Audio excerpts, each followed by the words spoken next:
নমস্কার, আপনারা দেখছেন আমার ছোট্ট YouTube channel voice of Anirban. সঙ্গে আমি আপনাদের আপনজন অনির্বাণ চৌধুরী।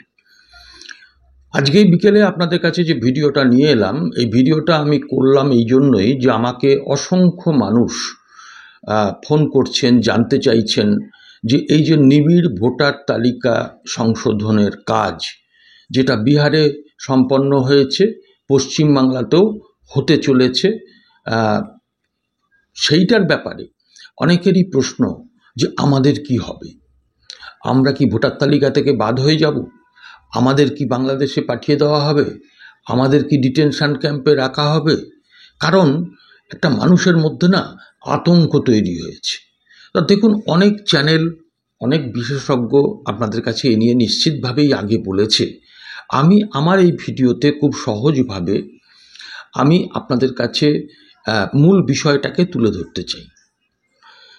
তাহলে আপনারা মোটামুটিভাবে একটা আশ্বস্ত হবেন, আপনাদের চিন্তার নিরসন ঘটবে। তবে একটা অনুরোধ করব যে আপনার মতন কিন্তু আপনার আত্মীয়, আপনার বন্ধুবান্ধব, আপনার পরিচিতরা, তারাও কিন্তু এই দোলাচলে ভুগছেন, তারা একটা মানসিক অশান্তির মধ্যে রয়েছেন। তাই তাদের কাছে এই ভিডিওটা একটু পাঠিয়ে দেবেন। আমার মনে হয় সেটা একটা বন্ধুর কাজ হবে, সেটা একটা শুভার্থীর কাজ হবে, যে আপনার পরিচিত লোককেও আপনি আশ্বস্ত করতে পারবেন। আর আমি আজকে যে কথাগুলো এই ভিডিওর মধ্যে দিয়ে তুলে ধরব, যদি শেষ অবধি শোনেন, তাহলে নিশ্চিতভাবে বলছি আপনাদের সমস্ত চিন্তার কিন্তু নিরসন ঘটবে। আমি মূলত পশ্চিমবঙ্গে যেহেতু হতে চলেছে, আমি পশ্চিমবঙ্গবাসীর উদ্দেশ্যেই এই ভিডিওটা করছি, এবং সেখানে প্রাসঙ্গিকভাবে আমি দু চারটে কথা আপনাদের কাছে বলবো। আপনারা সবটা দেখে মতামত জানাবেন কমেন্ট সেকশানে, এবং চ্যানেলটাকে যদি ভালো লাগে তাহলে একটু সাবস্ক্রাইব করে পাশে থাকবেন। তাহলে আমি আগামীতে আরও অনেক এরকম ভালো ভালো ভিডিও করার উৎসাহ পাব। দেখুন, বিহারে একটা এসআইআর হয়েছে, তার কাজ সম্পন্ন হয়ে গেছে। খসড়া ভোটার তালিকা খুব তাড়াতাড়ি প্রকাশিত হবে। এখন এই বিহারের এই খসড়া তালিকাতে দেখা যাবে 56 লক্ষ বলছে, কিন্তু অ্যাকচুয়ালি 61 লক্ষ মানুষের নাম বাদ গেছে। এখন কেন বাদ গেছে? দেখুন, আমি যে মতাদর্শেই বিশ্বাস করি, আমি যে চিন্তাভাবনাতেই বিশ্বাস করি, আমি এই ভিডিওতে আজকে যেটা বলবো, একেবারে আমি কিন্তু একজন, এই মুহূর্তে যতক্ষণ ভিডিও করব ততক্ষণ আমি একদম সমস্ত আদর্শ নীতি সব কিছুকে পাশে সরিয়ে রেখে আমি একদম নিরপেক্ষভাবে আপনাদের সামনে কথাগুলো বলব। এখন বিহারে যে 61 লক্ষ ভোটারের নাম বাদ গেছে, তাতে ইলেকশন কমিশন থেকে যে কথাটা জানানো হয়েছে সেটা হচ্ছে বিহারে 20 লক্ষ ভোটারদের নাম বাদ গেছে, কারণ ভোটার লিস্টে ওই 20 লক্ষ মৃত ভোটারের নাম ছিল, নাম্বার 1। নাম্বার 2 হচ্ছে যে বিহারে 28 লক্ষ ভোটারের নাম বাদ গেছে, যারা অন্য বিধানসভায়, অর্থাৎ নিজেদের বিধানসভা বাদ দিয়ে অন্য বিধানসভায় তারা নিজেদের নামটাকে রেজিস্টার করিয়ে ভোটার তালিকায় তুলে সেখানে বসবাস করছেন। এরকম 28 লক্ষ বাদ গেছে। এইবারে ধরুন দু জায়গায় নাম তুলে রেখেছেন, অর্থাৎ আমি এই বিধানসভাতেও রেখেছি, অন্য কোনো বিধানসভাতেও রেখেছি। সেই বিধানসভা আমার রাজ্যের মধ্যে হতে পারে, দেশের মধ্যে হতে পারে। তো সেই রকম বাদ গেছে 7 লক্ষ নাম। আর 1 লক্ষ ভোটারের কোনো সন্ধানই পাওয়া যায়নি, অর্থাৎ গোটা বিহার রাজ্যের আনাচে কানাচে ওই 1 লক্ষ ভোটারের কোনো হদিশ নেই। আর ওই ইলেকশন কমিশন থেকে একটা এনুমারেশন ফর্ম দেওয়া হয়েছিল, সেই ফর্মের ব্যাপারে আমি আসবো পশ্চিমবঙ্গ পার্টি আলোচনা করতে গিয়ে। সেই ফর্ম দেওয়া হয়েছিল, কিন্তু 15 লক্ষ মানুষ তারা সেই ফর্ম জমা করে আর ফেরত দেননি। এখন এটা ঘটনা যে বিহারে যে এই এসআইআরটা হয়েছে সেটা খুব অল্প সময়ের মধ্যে হয়েছে, সর্বদলীয় বৈঠক না ডেকে হয়েছে, এবং একটা যেহেতু এটা কন্টিনিউইং প্রসেস ভোটার তালিকা সংশোধনটা, তাই সেক্ষেত্রে আধার তারপরে হচ্ছে ভোটার কার্ড, রেশন কার্ড, এগুলোকে একেবারে ম্যান্ডেটারি করেনি। অর্থাৎ এইগুলো থাকলেই যে নাগরিকত্বের প্রমাণ হবে সে কথা বলছে না, কারণ তার পেছনে আবার অনেক যুক্তি দেখিয়েছে। সেই যুক্তিগুলো বলতে গেলে আমার ভিডিওটা অনেক লম্বা হয়ে যাবে, তবে আমি চেষ্টা করছি। যেমন ধরুন, রেশন কার্ডে প্রচুর ফেক রেশন কার্ড ধরা পড়েছে। দ্বিতীয়ত হচ্ছে আধার কার্ডটা হচ্ছে একটা শুধুমাত্র পরিচয়। আপনারা বলতে পারেন যে সেখানে তো চোখের আইবলের ছবি নেওয়া হয়েছে, ফিঙ্গারপ্রিন্ট নেওয়া হয়েছে, তৎসত্ত্বেও ওটা কিন্তু নাগরিকত্ব নয় বলেই ইলেকশন কমিশন জানাচ্ছেন। এবং একইভাবে ভোটার আই কার্ড, সেটাও কিন্তু ওই যে ভোটার লিস্ট, ধরুন ওই যে 40 লক্ষ 20 লক্ষ যে মৃত ভোটার, তাদেরও তো ভোটার কার্ড আছে। অর্থাৎ সেই কারণে কিন্তু এই 3টেকে বাদ দেওয়া হয়েছে বলে নির্বাচন কমিশন জানাচ্ছে। এখন ব্যাপারটা হচ্ছে যে এ নিয়ে সুপ্রিম কোর্টে একটা মামলা চলছে। আগামী 11-12 আগস্ট এটা নিয়ে শুনানি হবে।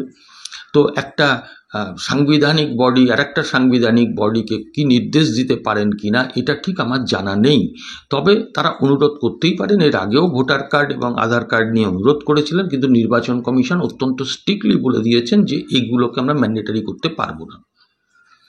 এখন দেখুন, নির্বাচন কমিশন থেকে 11টা ডকুমেন্টের একটা লিস্ট দিয়েছে, এবং সেই 11টা যে পয়েন্ট, সেই সবকটাই যে আপনার থাকতে হবে এরকম না। ওই 11টার মধ্যে যে কোনো একটা আপনার জমা করতে হবে ভোটার তালিকায় নাম সংশোধনের জন্য।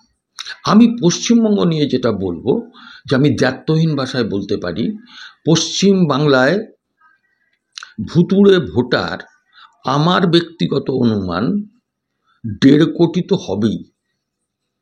এই যে তোলামূল সরকার, এরা প্রতি বছর যে ভোটে যেতে, এক তো গুন্ডামস্তান দিয়ে ভোট করায়, ভোট লুট হয়ে যায়, আপনার ভোট আপনি দিতে পারেন না অনেক ক্ষেত্রে। দ্বিতীয়ত হচ্ছে এখানে যারা প্রশাসনের সঙ্গে যুক্ত, অভিযোগ যে তাদেরকে দিয়েও কিন্তু একরকম রিগিং করানো হয়।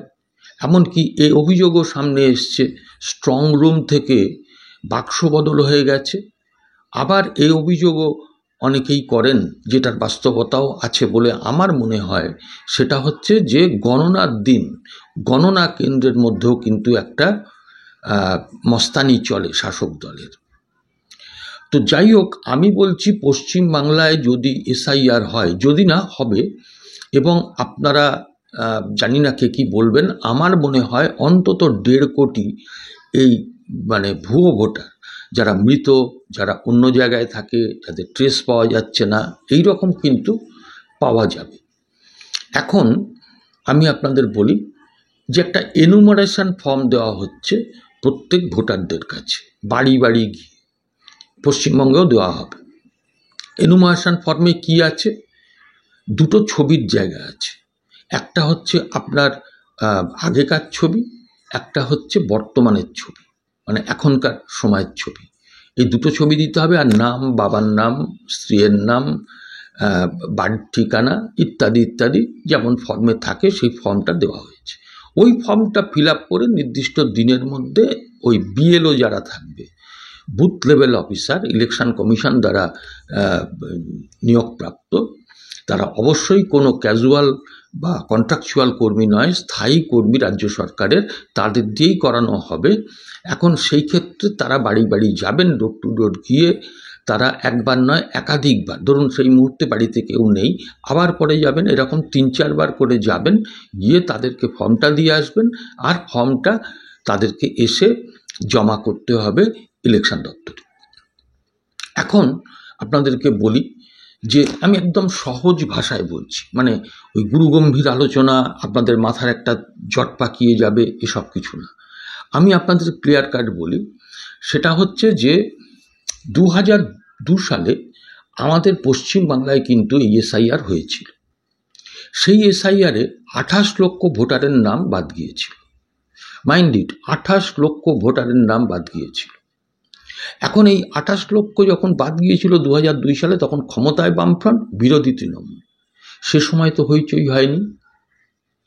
আজকে বিহারের বিষয়টা দেখে সব থেকে যদি তিরিং বিড়িং করে কেউ লাপায়, সেটা হচ্ছে তোলামূল কংগ্রেস। মমতা বন্দ্যোপাধ্যায় একেবারে আকাশ বাতাল কাঁপিয়ে দিচ্ছেন, আর ওনার ভাইপো পার্লামেন্টের সদস্য অভিষেক বন্দ্যোপাধ্যায় একটা রকবাজের মতন মাস্তানি করে বলছেন দুটো নাম বাদ দিয়ে দেখুন, কি করতে পারি করে দেব। আপনি কিছু করতে পারবেন না। একটা সাংবিধানিক বডি নির্বাচন কমিশন, তারা যদি মনে করে যে পদ্ধতিতে করবে, সংবিধানের 324 এবং 326 নম্বর অনুচ্ছেদে তাদের যে ক্ষমতা দেওয়া আছে, তাতে তারা ভোট পরিচালনার জন্য প্রকৃত ভোটার বাছা, ভোট পরিচালনা করা, এগুলো সব তাদের দায়িত্ব। আপনি ফুটো মস্তানের মতন কোমরে হাত দিয়ে পকেটে হাত ঢুকিয়ে বলে দেবেন এটা কি কারোর পৈতৃক সম্পত্তি নাকি? দেখুন, ভয়টাই জন্যই তোলামূল, যেহেতু চুরি করে যেত, ওরা তো সবই চুরি করে। এমনকি ভোটার দেখেছেন যে ওই ব্যালট পেপার অবধি চিবিয়ে খেয়ে নিতে। যাই হোক, আমি কথা বাড়াচ্ছি না। এখন ব্যাপারটা হচ্ছে যে, আগে আপনাদের বলে রাখি যে যে ডকুমেন্টগুলোর কথা বলে রেখেছি, এটা মন দিয়ে একটু শুনুন, পারলে নোট করে রাখুন, না হলে এটা পজ করে করে আবার নোট করে নিতে পারেন। প্রথমত হচ্ছে চাকরি বা পেনশন, যে কোনো একটা নথি। 2, 87 সালের 1 জুলাইয়ের আগে bank, post office, LIC, government অথরিটির কোনো অ্যাড্রেস প্রুফ নথি। 3, জন্ম সার্টিফিকেট। 4, বিবাহ অথবা স্কুল কলেজের নথি। 5, স্টেট অথরিটির দ্বারা permanent address proof certificate, state অথরিটির দ্বারা, অর্থাৎ রাজ্য সরকারের দ্বারা। তারপরে হচ্ছে ফরেস্ট রেজিস্টার সার্টিফিকেট। তারপরে OBC, SC, ST সার্টিফিকেট। এরপরে হচ্ছে NRC সার্টিফিকেট। তারপরে হচ্ছে family registered certificate, family registered certificate by West Bengal government. এরপরে হচ্ছে ল্যান্ড হোম, অর্থাৎ জমি বাড়ি যেটা কিনা সরকার আপনাকে দিয়েছে, তার নথি। এরপরে হচ্ছে যে 2002 সালের ভোটার লিস্ট। এই 11টা নথি কিন্তু ইলেকশন কমিশন থেকে দেওয়া হয়েছে। এর প্রত্যেকটি যে আপনাকে জমা করতে হবে তা না, আবারও বলছি, এর যে কোনো একটি জমা করতে হবে প্রয়োজনে। এখন প্রয়োজনগুলো কীরকম হবে? ধরুন, আপনাদের কাছে প্রশ্ন আসতে পারে যে যার 2002 সালে ওই ভোটার তালিকায় নাম আছে, তাদের কিন্তু কিছু প্রডিউস করতে সেভাবে হবে না। এবারে ধরুন 1 জুলাই 1987 আগে যাদের জন্ম, আবারও বলছি 1 জুলাই 1987 আগে যাদের জন্ম, তাহলে 1 জুলাই 1987 আগে যাদের জন্ম তাদের কি লাগবে? এই যে 11টা নথি যেগুলো ইলেকশন কমিশন থেকে দেওয়া হয়েছে, বলা হয়েছে, তার মধ্যে যে কোনো একটি নথি আপনাকে দিতে হবে যদি আপনি 1 জুলাই 1987 আগে জন্মান। হলো? এইবারে 1 জুলাই 1987 পর থেকে, অর্থাৎ 87 সাল থেকে 2004 সাল পর্যন্ত, এই সময়ের মধ্যে যদি কেউ জন্মান, তাহলে তাকে কি জমা দিতে হবে? ফর্ম ফিল আপের সময় আপনার দিতে হবে নিজের তো একটা নথি দিতেই হবে, যেমন ধরুন বার্থ সার্টিফিকেট বা স্কুল সার্টিফিকেট, এগুলো তো দিতেই হবে। তার সঙ্গে তার বাবা বা তার মা, যে কোনো একজনের ওই 11টা নথির মধ্যে যে কোনো একটা নথি। আমি আশা করি বোঝাতে পারছি। এইবারে ধরুন 2004-এর পরে যারা জন্মেছে, 2004 সালের পরে যারা জন্মেছে, তাদের জন্য কি লাগবে? তাদের জন্য নিজের নথি তো লাগবেই, বার্থ সার্টিফিকেট ইত্যাদি। এর পাশাপাশি ওই যেমন 87 থেকে 2004 অবধি বাবা অথবা মা যে কোনো একজনের ওই 11টা নথির মধ্যে জমা দিতে হয়েছিল, এক্ষেত্রে কিন্তু বাবা এবং মা উভয়েরই ওই 11টা নথির মধ্যে থেকে যে কোনো একটি করে নথি জমা দিতে হবে। এ কি এমন ঘোড়ার ডিম? এটা নিয়ে কেন এত হইচই? পশ্চিমবাংলায় যারা ভোট চুরি করে, যারা বছরের পর বছর ভোট লুট করে, তাদেরই ভয় হবে। আপনি যদি সঠিক ভোটার হন, আপনার কোনো অসুবিধা হবে না। এবং আমি আপনাদের কাছে যে কথাটা বলি সেটা হচ্ছে যে এই বিএলওদের অলরেডি হুমকি দেওয়া হয়ে গেছে মমতা বন্দ্যোপাধ্যায়ের পক্ষ থেকে। তাদের ট্রান্সফার করা হবে কিনা সেটা আমি জানি না, তবে এইটুকু আপনাদের কাছে বলি, ওই ভয় দেখিয়ে কোনো লাভ হবে না।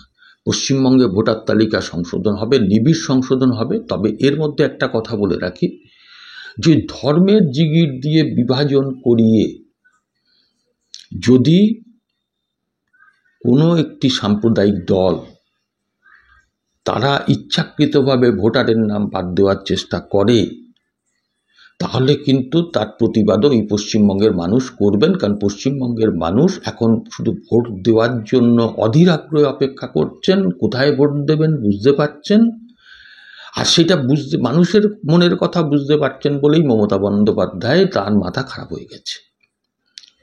তো আমি আপনাদের বলছি, কোনো চিন্তা করবেন না, ভোটার তালিকা সংশোধন হোক, এই চোরেদের সরকারের পতন হোক, যদি কিনা দাদা দিদির সেটিং করে আদপে রাজ্যের এই ভোটার তালিকা সংশোধনের কাজটা ঠিক মতন করতে দেওয়া না হয় তাহলে অন্য প্রশ্ন। তাহলে আমি আপনাদের বলে যাচ্ছি, যারা সেটিং করে এই সরকারকে টিকিয়ে রাখার চেষ্টা করবেন, দিল্লির সরকারের কথাই আমি পরিষ্কার করে বলছি, তাহলে কিন্তু পশ্চিমবঙ্গ থেকে তাদের খালি হাতে ফিরতে হবে এই বিধানসভায়। আমি সময় নেব না, অনেকটা সময় নিয়েছি, আজকে শুধু এই বোঝানোর জন্য আমি এই ভিডিওটা করলাম। আপনারা একটু বুঝে থাকলে জানাবেন, না বুঝে থাকলে 2-3 বার ভিডিওটা দেখবেন, আপনারা পরিষ্কার হয়ে যাবেন। এবং পরিচিতদের কাছে এই ভিডিওটা পাঠিয়ে অনুগ্রহ করে তাদের একটু চিন্তামুক্ত করুন। আজকে এই অবধি, সকলকে নমস্কার জানিয়ে পরের এপিসোডে আবার দেখা হবে এই কথা বলে আজকের এপিসোড শেষ করছি। নমস্কার।